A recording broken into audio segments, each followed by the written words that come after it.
Hello everyone, and welcome to the first episode of Yap-A-Doodle.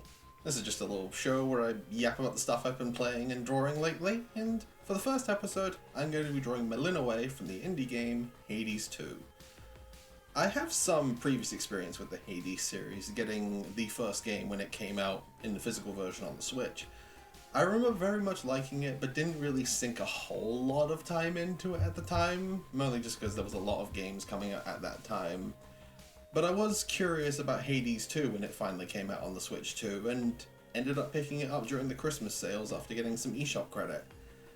And it very quickly has become one of my sort of, I'm going to play a couple runs just to chill out at the end of the day kind of games.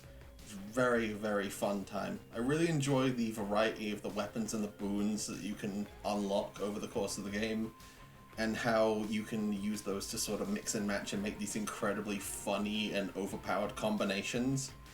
The example of which was on my most recent playthrough. I was using the axe weapon that you unlock at some point, and I just had a lot of boons that fed it attack buffs, and had some boons that that with enemies were close to you, they would be affected with weak, and ended up then getting a boon that added increased damage to opponents suffering from weak. And so it was just a lot of one-shotting everything, even if they had armor.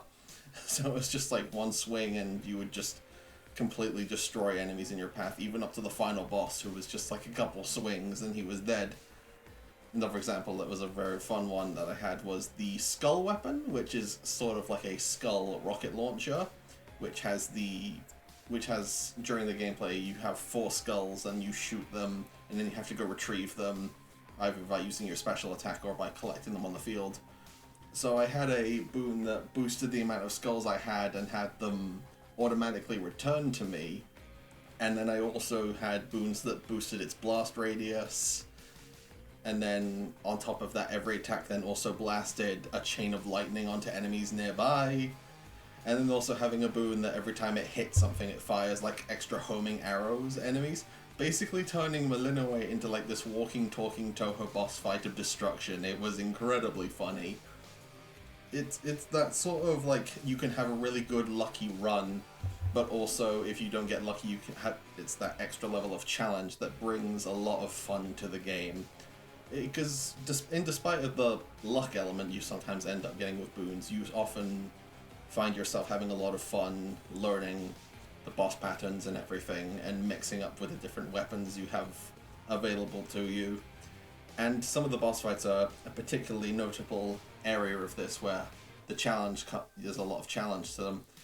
One boss fight in particular I very much enjoyed was the fight in Oceanus against Scylla and the Sirens.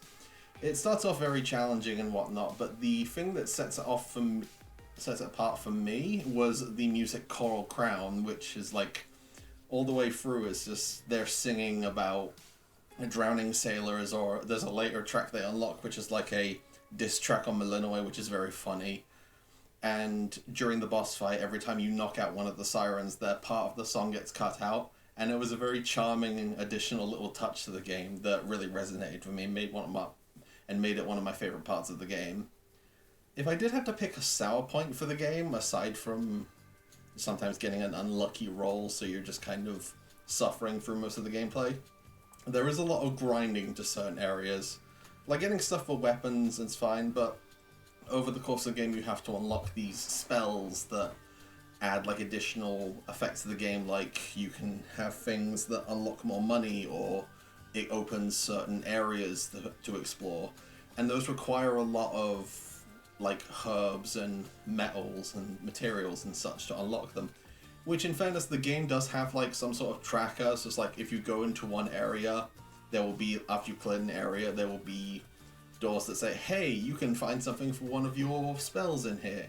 But it doesn't really show which area it's in, leading to some cases of just having to start runs, not really find anything, and then realizing it's in another pathway entirely, so you've just kind of wasted a run trying to get a material you really need. It does make the gameplay a little bit grindy, but also adds to some forms of replay value, because those additional spells add additional things that can make the journey either easier or harder depending on how you're feeling. At the time of recording, I've only really finished the main route of the game a couple of times, still not really finished the second route that unlocks about halfway through the game, because, as mentioned previously, you get a lot that not getting really successful boons and it keeps kicking my ass, especially the fight with Prometheus and his eagle, which seems to very much have it out for me. But I am looking forward to eventually getting through it and playing more of the game, because quite frankly, it's become one of my favorite games of recent memory, and I'm excited to see more of games from Supergiant, like either going back to the original Hades at some point, or just playing some of their older catalog in order to hopefully experience more of their games in the future. Anyway, I would like to thank everyone for watching. If you like what you saw in this video, please feel free to subscribe, as I would really like to do more of these kinds of videos in the future. They're hopefully a little bit more structured and talking about the actual art, so I'm open to any feedback people may have in the comments. It's very much appreciated. And so have yourselves a pleasant rest of your day, and do take care.